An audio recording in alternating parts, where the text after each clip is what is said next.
Good morning. This is KELOLAND On The Go with all you need to know in news and weather as you start your Sunday.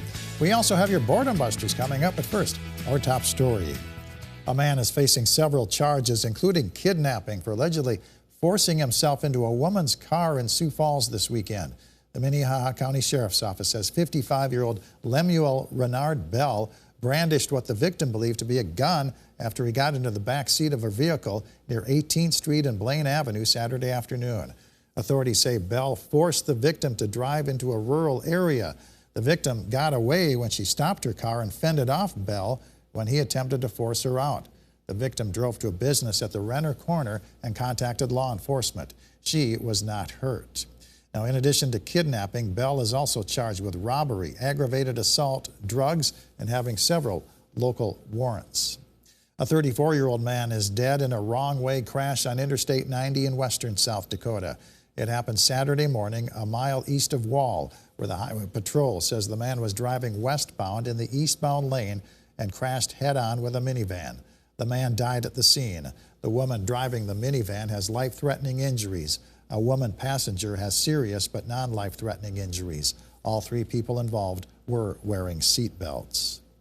Avera Health's NICU nurses hosted an event Saturday to raise the spirits of families with newborns in the hospital over the holidays. People are used to seeing Avera dress up the intensive care babies in Halloween costumes. However, this year the nurses thought it would be fun to bring in some ugly Christmas sweaters. Nurses and parents were able to decorate felt sweaters so they could take pictures of the babies posing with them. One new mom told us she appreciates how the nurses have gone out of their way to show extra love and care to her family during their stay in NICU. This is the week Great Bear Ski Valley has been planning to open for the season, but it's unclear yet whether the Great Bear is going to hit its target date of Thursday to open the slopes to the public. Our warm December weather is only adding to that uncertainty. Great Bear was recently able to run its snowmaking machines for 30 hours straight, but General Manager Dan Grider is urging skiers and snowboarders to be patient. Great Bear will assess conditions tomorrow and post an update on its opening. Let's take our first look at the forecast now with meteorologist Adam Rutt in the Storm Center. Good morning, Adam. Good morning, Perry, and good morning, everybody. We do have some fog out there on this Sunday morning, so you will want to keep that in mind for any activities and just any routines you may have in place. Visibility isn't compromised to a significant extent, but it's something to keep in mind all the same as we take a look at our downtown camera. You can see that fog in the distance, 30 at the airport, northwest wind at 8 miles per hour. To put that into perspective, our average high for this time of year is 31. This is where we should be in the middle of the afternoon rather than the start of the day. 29, Marshall and Brookings, Aberdeen and Sisseton, both at 31. Pierce sitting at 35, 26 for Rapid City, but compare that to 37 in Spearfish and 34 in Custer. The wind is starting to pick up a little bit, 5 to 10 miles per hour in many locations, but if you're West River, you do have a pretty blustery day on your hands today. And tonight and Monday, that migrates eastward. We also have one seasonable day to talk about, and even then, it's not for everybody. We'll go through the details of your generally mild 7-day forecast coming up. All right, thank you very much, Adam. The Sioux Falls Community Blood Bank is always in critical need of donations during the holidays. A longtime employee of the blood bank has played a key role in making sure people roll up their sleeves during shortages. Pam Sandro is highly skilled at putting people at ease while they're donating blood. But she's retiring soon after more than 4 decades on the job. In tonight's Eye on KELOLAND, find out how her generosity throughout the years has provided patients in need of blood with life-saving donations of her own. Be sure to watch tonight at 10. Sioux Falls Lutheran is hosting a cookie walk to raise money for the school's Booster Club. You're invited to fill a box of holiday goodies, including Christmas cookies, fudge, and candies for $20. The cookie walk goes from 2 to 4 p.m. The Table Ministry is hosting a live nativity in the parking lot of Shenanigans Sports Bar in Sioux Falls. There'll be camels, donkeys, caroling, and a bake sale from 6 to 8 p.m. Admission is free. Brandon Lutheran Church presents a Christmas cantata, O Come, Let Us Adore Him. The performance is at 6:30 p.m. in the church choir and bell choir, along with brass, soloists, and narrations.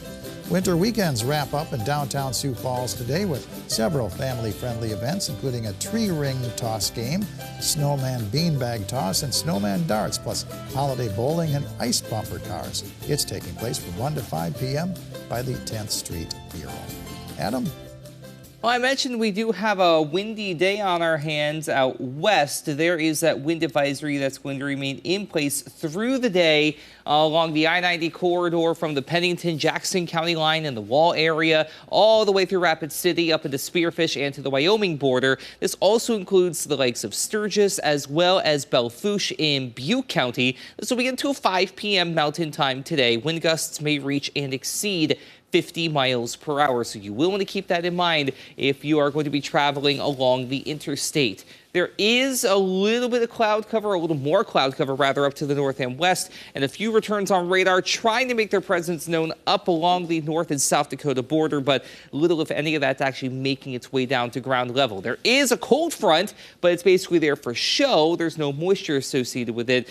Rather, it's going to be what we see up in North Dakota that's going to try and move down to the south and east and clip portions of north central and northeastern South Dakota with a little bit of an isolated shower chance, and that's really going to be it. Appreciable moisture is east of the Mississippi River from the Great Lakes through Columbus, Ohio, and more so down into Jacksonville, Florida, the Georgia and North and South Carolina coastlines, respectively. They are getting inundated with a lot of rain. We may get a little something up to the northeast again later this afternoon and evening, but that is basically it as we stay largely dry through really the majority of this work week. Friday may feature a small chance for a few isolated rain showers to move on up into southeastern portions of KELOLAND, but that's going to be dependent on an area of low pressure down to the south and east and its ability to try and jog a little bit up to the north. If it can't, we stay dry. If it can, we'll put in that chance for a couple of isolated showers. Just know